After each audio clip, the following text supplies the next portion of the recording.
नमस्कार, good morning and welcome. आज हम पढ़ेंगे इंडियन पॉलिटी, भारतीय राज्य व्यवस्था, जिसमें हम इसे बेसिक से स्टार्ट करेंगे और जो मोस्ट इम्पॉर्टेंट यहाँ पर चीज़ें हैं उसे हम यहाँ पे पढ़ेंगे। सबसे पहले जब भी हम भारतीय राज्य व्यवस्था पढ़ते हैं हमें ये पता होना चाहिए भारतीय राज्य व्यवस्था क्या है।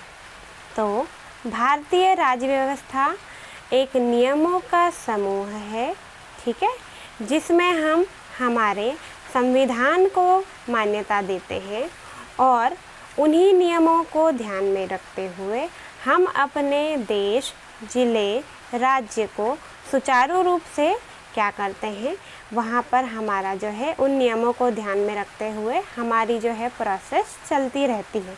तो भारतीय राज्य व्यवस्था क्या है? नियमों का समूह है जिन नियमों को ध्यान में रखते हुए हम अपने प्रशासन को सुचारू रूप से क्या करते हैं, चलाते हैं, या उसे हम प्रोसेस हमारी जो है चलती रहती है, ठीक है। दूसरी अगर यहाँ पर हम बात करें भारतीय राज्य व्यवस्था की हमें आवश्यकता क्यों है, ठीक है, तो हमारे देश में या हमारे प्रशासन में भारतीय राज्य व्यवस्था की ज़रूरत हमें इसलिए है क्योंकि यदि आपको बोल दिया जाए कि आप किसी ज़िले को किस तरीके से चलाएंगे, तो किसी भी प्रशासन को चलाने के लिए, सुचारू रूप से नियमों को लागू करने के लिए हमें भारतीय राज्य व्यवस्था की आवश्यकता है, ठीक है। अब भारतीय राज्य व्यवस्था हमारे लिए इम्पॉर्टेंट क्यों है, क्यों महत्वपूर्ण है, हम क्यों इसे पढ़ रहे हैं? क्योंकि आप एक प्रशासनिक अधिकारी बनने जा रहे हैं और क्योंकि जब भी आप एक अधिकारी बनते हैं आपको किसी ज़िले का या कोई पद ऐसा दिया जाएगा जिसमें आपको एक प्रशासनिक अधिकारी होने के नाते हर चीज़ पता होना चाहिए, सारे नियम आपको पता होना चाहिए ताकि आप जो है किसी भी चीज़ के लिए एक्शन ले सकें, आप एक अपनी खुद की समझ डेवलप कर सकें कि एक्चुअल में क्या नियम होते हैं, किन नियमों के अंदर आकर हम किसी कार्य को कर सकते हैं। तो इस चीज़ को पढ़ने के लिए हमें क्या हो जाती है, भारतीय राज्य व्यवस्था हमारे लिए बहुत ही इम्पोर्टेंट हो जाती है, ठीक है। अब हम बात करते हैं भारतीय राज्य व्यवस्था में मुख्य क्या चीज़ें हैं जो आती हैं। तो भारतीय राज्य व्यवस्था में 3 चीज़ें हैं जो पूरी पॉलिटी को कवर करती हैं, जो बहुत ही इम्पोर्टेंट हैं। वो है हमारी विधायिका, कार्यपालिका और हमारी न्यायपालिका, ठीक है। अब हम बात करते हैं विधायिका, कार्यपालिका और न्यायपालिका की। इसे बोलते हैं लेजिस्लेटिव, एग्जीक्यूटिव और जुडिशरी, ठीक है। अब हम पढ़ेंगे कि विधायिका क्या होती है। तो विधायिका की अगर हम बात करें, हमारे देश में जितने भी विषय निर्माण कार्य होते हैं, जैसे अगर महिलाओं के लिए हमें कोई नियम बनाना है, ठीक है, तो जो विधायिका है वहाँ पर विषय को रखा जाएगा, वहाँ पे उन नियमों, उस विषय पर चर्चा की जाएगी, उस मुद्दे को ध्यान में रखा जाएगा। यदि वो विषय महत्वपूर्ण होता है तो उस पर क्या होता है, विषय निर्माण या नियम निर्माण किया जाता है। ये क्या हुई हमारी विधायिका। विधायिका में क्या क्या आता है, लोकसभा, राज्यसभा, राष्ट्रपति और संसद हमारे किस में आते हैं, विधायिका में, ठीक है। दूसरी अगर हम राज्य व्यवस्था में बात करें मुख्य महत्वपूर्ण विषय की, हो जाता है हमारा कार्यपालिका। अब विधायिका तो हमने पढ़ ली कि यदि हमें किसी विषय पर कानून बनाना है, उस विषय को हमारे देश के लिए लागू करना है, नियम बनाना है, तो उसके लिए हमें सबसे पहले विधायिका जाना पड़ेगा। और विधायिका में लोकसभा, राज्यसभा, संसद जो हैं ये उस विषय पर विषय निर्माण करने का कार्य करते हैं।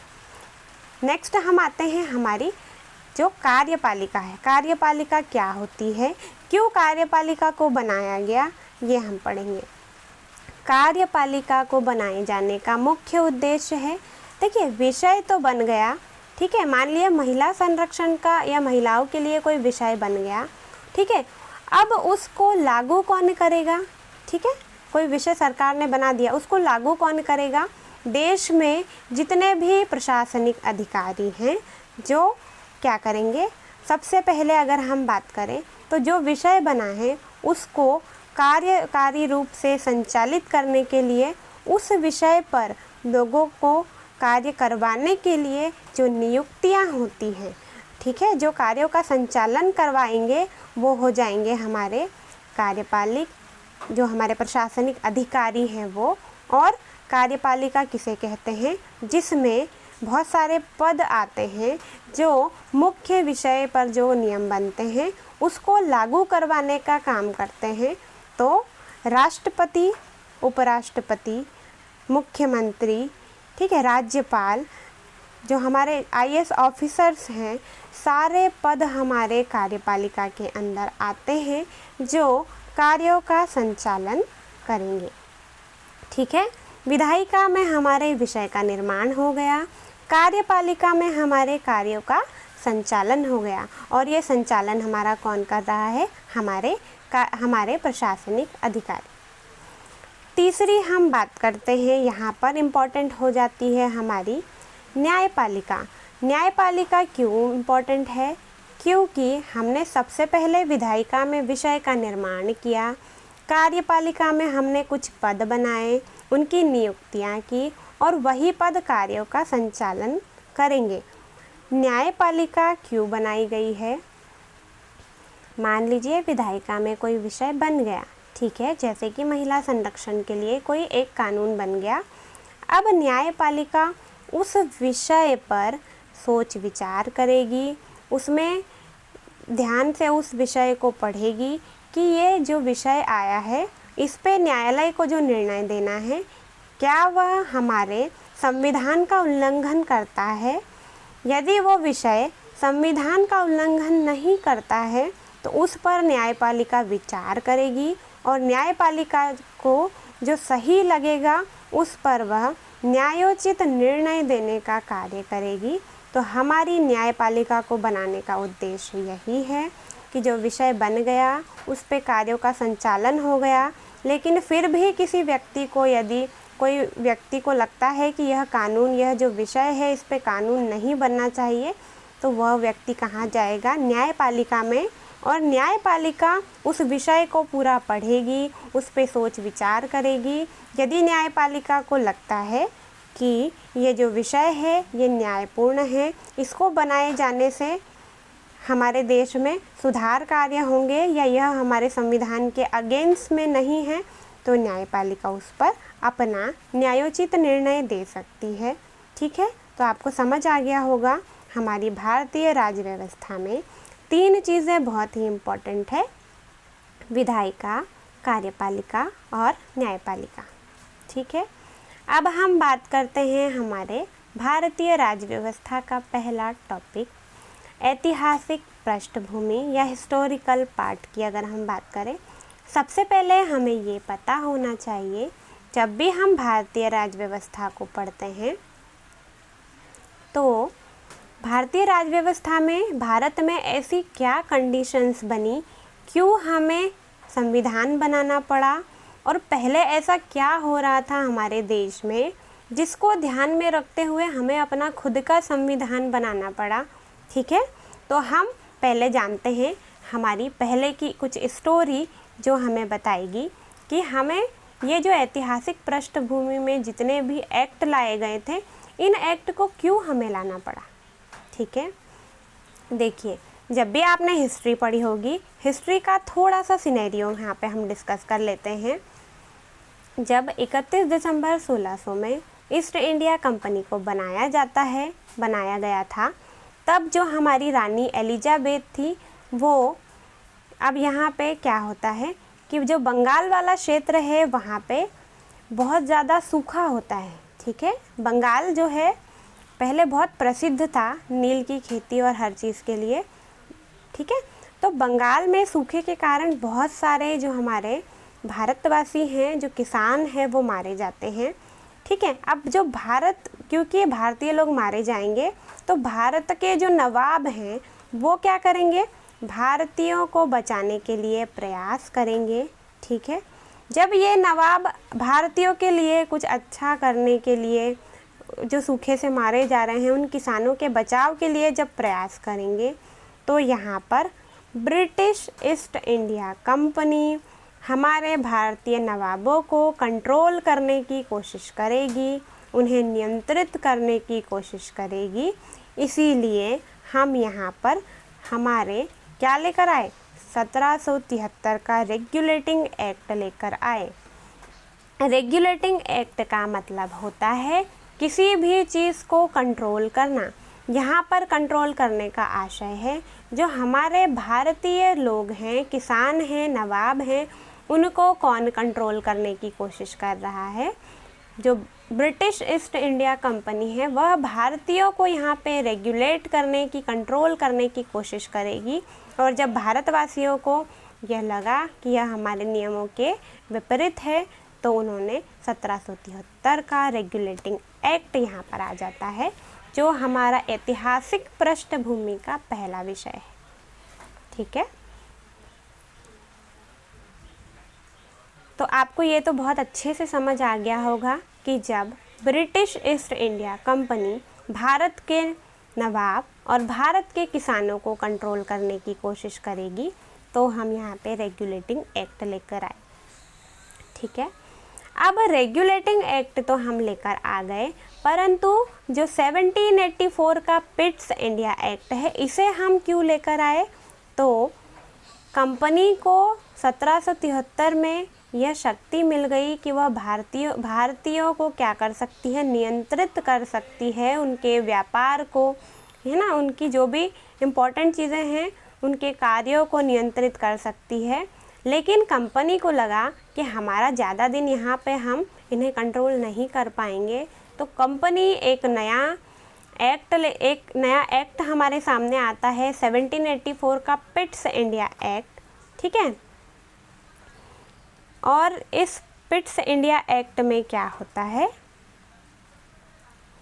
कि जो कंपनी है वो अपने अधिकार को धीरे धीरे क्या करना चाहती है, भारत में बढ़ाना चाहती है कि हम 20 वर्ष तक, मान लीजिए ब्रिटिश ईस्ट इंडिया कंपनी ने 20 वर्ष तक भारत में शासन किया, यहाँ पे व्यापार के लिए वो अपने व्यापार को बढ़ाया। ठीक है, अब उसे 20 वर्ष में वापस से भारतीयों की परमिशन चाहिए कि वह अपने कार्य को संचालित करने के लिए 20 वर्ष के लिए पुनः क्या करे, अपने कार्यों की मंजूरी के लिए क्या करे, एक चार्टर्ड ले, एक रिन्यूअल ले अपनी कंपनी के लिए। और यहाँ पे तभी हमारा कौन सा एक्ट आ जाता है, चार्टर्ड एक्ट। चार्टर्ड एक्ट का मतलब, चार्टर का मतलब होता है एक एग्रीमेंट। चार्टर को लाने का यहाँ पे मुख्य उद्देश्य था कि ब्रिटिश ईस्ट इंडिया कंपनी हर 20 साल में एक एग्रीमेंट साइन कर रही है, एक रिस्पॉन्सिबिलिटी ले रही है कि हर 20 वर्ष में हम क्या करेंगे, हम 20 वर्ष यहाँ शासन करें, यहाँ पर व्यापार करेंगे। ठीक है, और उसके बाद जब जैसे ही 20 वर्ष हो जाएंगे हम उस एग्रीमेंट को, उस चार्टर्ड को रिन्यू करवाएंगे, और रिन्यू करवाने के बाद हम उस चार्टर्ड को हर 20 साल में बढ़ा करके, इसी तरीके से ब्रिटिश का शासन हमारे यहाँ पे लगातार चलते रहता है।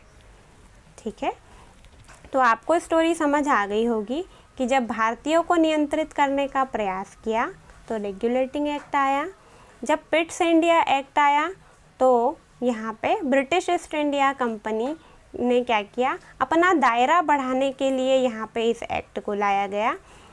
जब हम चार्टर्ड की बात करेंगे तो आप देखेंगे हर 20 वर्ष में एक नया चार्टर्ड एक्ट आएगा। जैसे 1833 के बाद 1853 में एक नया चार्टर्ड आएगा, और इस चार्टर्ड का मुख्य उद्देश्य होगा, ब्रिटिश एक एग्रीमेंट साइन करेंगे, एक चार्टर्ड साइन करेंगे कि हम अपने व्यापार की जो नीतियां हैं, अपना जो व्यापार है जो भारत में आकर वो कर रहे हैं, उसको पुनः हर 20 वर्ष में रिन्यू कर दिया जाए, उन्हें पुनः परमिशन मिल जाए कि वो अपने व्यापार को यहाँ लंबे समय तक बढ़ा सकें।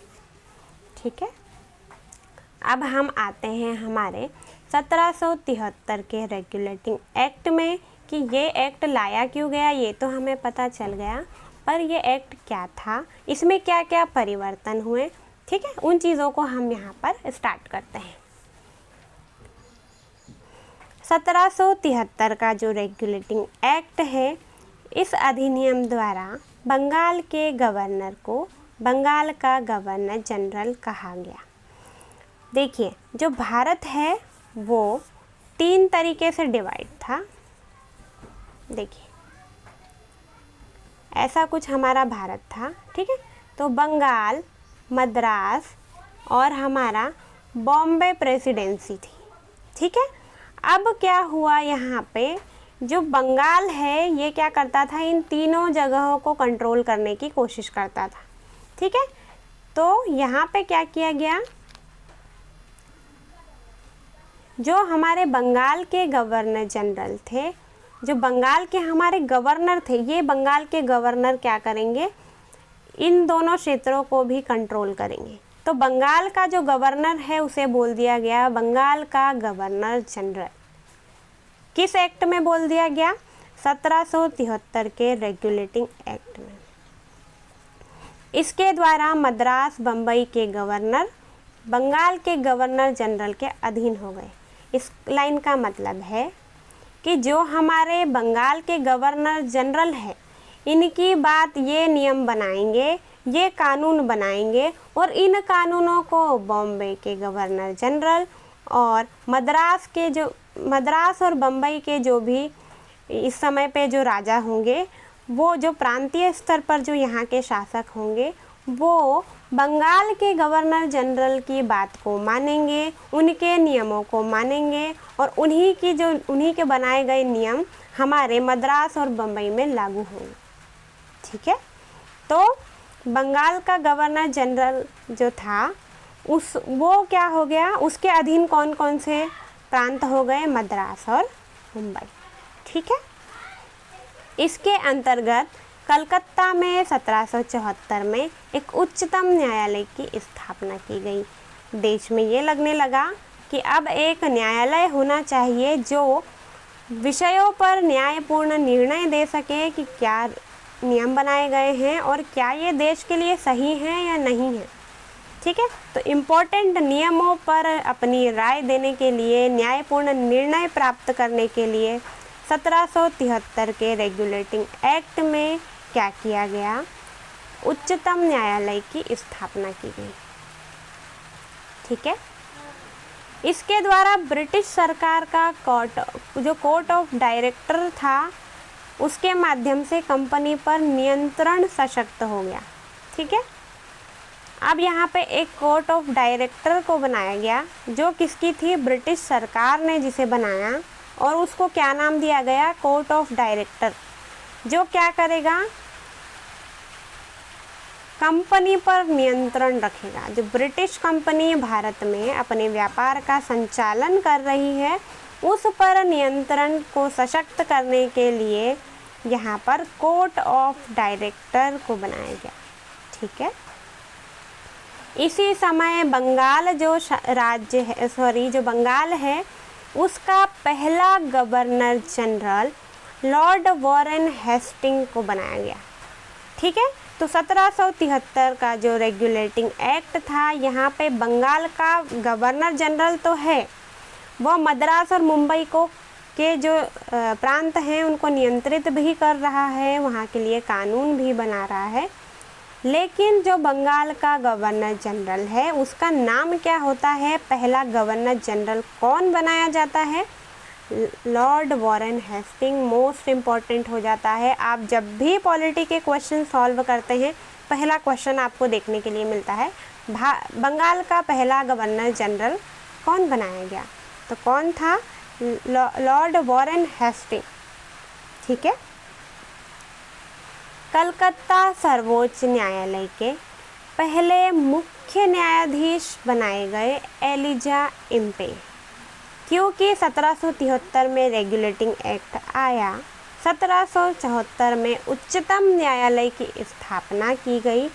इसीलिए कलकत्ता सर्वोच्च न्यायालय के पहले मुख्य न्यायाधीश कौन बनाए गए? एलिजा इनपे। तो ये था हमारा 1773 का रेगुलेटिंग एक्ट। और इसके बहुत ही महत्वपूर्ण बिंदु जो आप किसी भी बुक से पढ़ते हैं तो आपको इन विषयों को, इन महत्वपूर्ण पॉइंट्स को ध्यान में रखना है, जिससे कि हमें क्या होता है, अधिनियम जो हमारे एक्ट्स होते हैं वो हमें आसानी से याद नहीं होते हैं, बट अगर उसके पहले की हमें हिस्ट्री पता है, क्यों उसे लाया गया, उसको बनाए जाने के क्या क्या कारण थे, तो आप बहुत ही आसानी से क्या कर सकते हैं, इस अधिनियम को याद रख सकते हैं। ठीक है। नेक्स्ट हम बात करते हैं 1784 का पिट्स इंडिया एक्ट। ठीक है। इस एक्ट को एक्ट ऑफ सेटलमेंट के नाम से भी जाना जाता है। ठीक है। इसने कंपनी के राजनीतिक और वाणिज्यिक कार्यों को अलग कर दिया गया। अब यहाँ पर कंपनी के जो राजनीतिक कार्य, मतलब जितनी भी हमारी कंपनी के द्वारा नियुक्तियाँ की जाती थी, उन राजनीतिक कार्यों को यहाँ पर अलग कर दिया गया। और जो ट्रेड एंड कॉमर्स, व्यापार से रिलेटेड जितने भी मुद्दे थे, जितने भी विषय थे, ठीक है, कि किन किन वस्तुओं का आयात निर्यात होगा, किन किन जो नील की खेती है इनका जो है उत्पादन होगा या नहीं होगा। ठीक है। तो जो भी हमारे वाणिज्यिक विषय हैं, ट्रेड एंड कॉमर्स के विषय हैं उनको, और जो हमारे राजनीतिक विषय हैं जैसे कोई नियुक्ति करना, न्यायालय की स्थापना करना, है ना, तो इन दोनों विषयों को यहाँ पर अलग अलग कर दिया गया, डिवाइड कर दिया गया, पृथक कर दिया गया। ठीक है। भारत में कंपनी के अधीन क्षेत्र को पहली बार, यहाँ पे जो भारत का जो क्षेत्र है वहाँ पर कंपनी ने पहली बार ब्रिटिश आधिपत्य स्थापित कर लिया और उस क्षेत्र को क्या बोल दिया गया? ब्रिटिश आधिपत्य क्षेत्र। ठीक है। तो भारत में जहाँ जहाँ कंपनियाँ अपना वाणिज्यिक व्यापार कर रही थी उस क्षेत्र को यहाँ पर बोल दिया गया कि यह ब्रिटिश आधिपत्य का क्षेत्र है। और जो क्षेत्र कहाँ पर था? भारत में। ठीक है। ब्रिटिश सरकार को भारत में कंपनी के कार्यों और इसके प्रशासन पर पूर्ण नियंत्रण प्रदान कर दिया गया। देखिए, ब्रिटिश यहाँ पर भारतीयों को नियंत्रित करने आए, अपना वाणिज्यिक व्यापार फैलाने के लिए आए, और यहाँ पर ब्रिटिश सरकार को भारत में क्या हुआ, कंपनी के जो ब्रिटिश कंपनी थी उनके कार्यों और उसके प्रशासन की, ब्रिटिश कंपनी भी भारत में होगी, वहाँ पे जो कार्य किए जाएंगे वो भी भारत में होंगे, जैसे व्यापार हो गया। ठीक है। और उसके प्रशासन, जो ब्रिटिश प्रशासन है, उस पर पूर्ण नियंत्रण किसका हो गया कि भारत में ब्रिटिश रहेंगे, उनकी ही कंपनी होगी, उन्हीं के कार्य होंगे, और उस प्रशासन पर पूर्ण तरीके से नियंत्रण भी किसका होगा? ब्रिटिश का। ठीक है। तो यहाँ पे आप सोचिए, जब ब्रिटिश भारत आए, उन्होंने भारतीयों को नियंत्रित करने का प्रयास किया। 1784 का पिट्स इंडिया एक्ट आया, और यहाँ पर आते आते ब्रिटिश ने भारत में कंपनी भी बना, इस कंपनी की स्थापना भी कर ली और अपनी कंपनी पर अपना नियंत्रण भी प्राप्त कर लिया। ठीक है। तो यहाँ पे हमारा 1784 के पिट्स इंडिया एक्ट के ये हो जाते हैं महत्वपूर्ण बिंदु। ठीक है।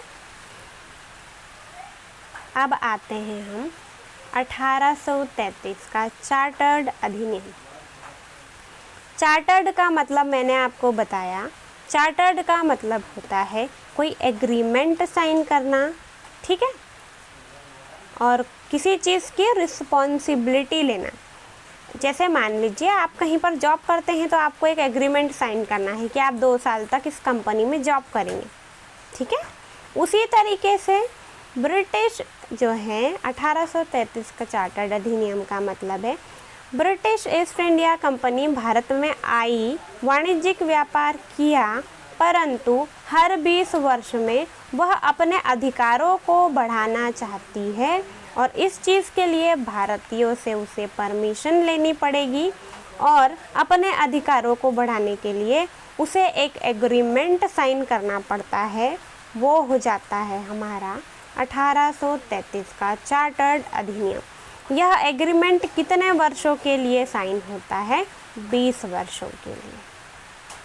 ठीक है, देखिए ये एक हिस्टोरिकल पार्ट है, बट हम इसे जितना इंटरेस्टिंग बनाएंगे उतना अच्छे से यहाँ पर चीज़ें आपको समझ आएंगी, और जितना इस हिस्ट्री को आप जितना स्टोरी के रूप में पढ़ेंगे वो चीज़ें आपको 2 बार रिवीजन करने के बाद ऑटोमेटिक याद आएंगी कि हमने इस चीज़ में ये पढ़ा था। ठीक है, इस अधिनियम ने बंगाल के गवर्नर को भारत का गवर्नर जनरल बना दिया। पहले हमने पढ़ा, देखिए यहाँ पर हमने पढ़ा कि बंगाल के गवर्नर को बंगाल का गवर्नर जनरल बनाया गया। ठीक है, मतलब जो बंगाल का गवर्नर है वो मद्रास और बॉम्बे पे अपने नियम कानून बनाएगा, और वहाँ पे भी 2 प्रांतों में क्या होगा, बंगाल के जो नियम हैं वो मद्रास में भी लागू हो जाएंगे और हमारे बॉम्बे में भी लागू हो जाएंगे। परंतु अब ये तो सिर्फ बंगाल की बात हो गई, लेकिन जैसे ही 1833 का चार्टर्ड अधिनियम आया, यहाँ पे देखिए 1 मिनट, ये था आपका यहाँ पे बॉम्बे, मद्रास एंड बंगाल। तो जो बंगाल का गवर्नर था, इसे बंगाल का गवर्नर जनरल बना दिया गया। तो ये मद्रास और मुंबई में जितने भी नियम कानून बनाए जाएंगे, तो ये दोनों प्रांत किसके अधीन हो गए? बंगाल के। अब इस बंगाल का जो गवर्नर जनरल है, इसे पूरे भारत का गवर्नर जनरल बना दिया गया है। इस चीज़ को ध्यान में रखिए। और भारत का गवर्नर जनरल इन्हें कहाँ पर बनाया गया है? 1833 के चार्टर्ड अधिनियम में। ठीक है, अब इसने मद्रास और बम्बई के गवर्नर को विधायिका शब्द से वंचित कर दिया गया। विधायिका का मतलब होता है किसी भी राज्य देश के लिए विधि निर्माण करना या विषय निर्माण करना। ठीक है, कि जैसे भारत के लिए मान लीजिए राष्ट्रपति की नियुक्ति होगी, ये क्या हो गया, हमने विषय बना दिया। या फिर कोई अधिनियम हमें बनाना है महिला संरक्षण के लिए, हमने कोई नियम बना दिया गया, कोई विषय बना दिया गया। अब विधायिका इस नियम को क्या करेगी? पहले लागू करवाएगी, उस नियम को नियम बनाएगी। तो ये जो अधिकार है देश के लिए कुछ नियम बनाने का, वो अधिकार मद्रास और बम्बई से छीन लिए गए, उसे इन नियम बनाने की शक्ति से वंचित कर दिया गया। ठीक है, और यहाँ पे जो बंगाल का गवर्नर था उसे भारत का गवर्नर जनरल बना दिया गया है, और इनका नाम क्या हो जाएगा? लॉर्ड विलियम बेंटिंग भारत के प्रथम गवर्नर जनरल यहाँ पे बनाए गए। ठीक है, तो आपको इतना लेक्चर समझ आया होगा। बताइएगा लेक्चर आपको कैसा लगता है। अगर आपको लेक्चर सही लगता है तो फिर देन हम आगे की क्लास कंटिन्यू करेंगे।